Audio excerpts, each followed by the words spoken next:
बघा, आज एक तर बऱ्याच दिवसापासून ट्रॅफिकचा खूप मोठा प्रश्न संपूर्ण भिवंडी शहर आणि ग्रामीण भागात होता.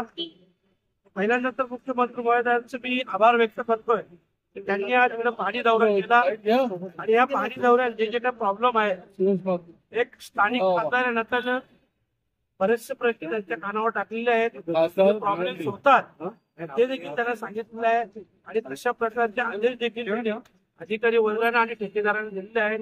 अपेक्षा आहे महोदयांच्या पाणी दौऱ्यानंतर अधिकारी आणि ठेकेदार यांच्यात काहीतरी बदल होईल आणि आपल्याला अपेक्षित असं काम होईल, ट्रॅफिक सुरळीत होईल अशा प्रकारची आजच्या दिवशी तरी मी अपेक्षा व्यक्त करतो. दळणवळणाचं मोठं ठिकाण आहे भिवंडी.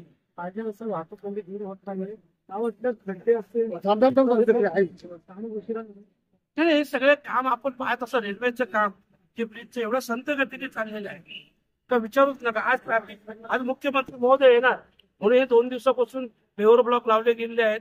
इथं रस्त्याची डागडुजी केलेली आहे. नाही तर अगोदर याची तुम्ही अवस्था पाहिली असेल तर खूप वाईट अवस्था होती. तरी मी म्हटलं की आज मुख्यमंत्री महोदयांच्या दौऱ्यानंतर आपण सगळेजण अपेक्षा करूया कमीत कमी आता तरी ठेकेदार आणि अधिकारी याच्यात बदल. ठीक आहे.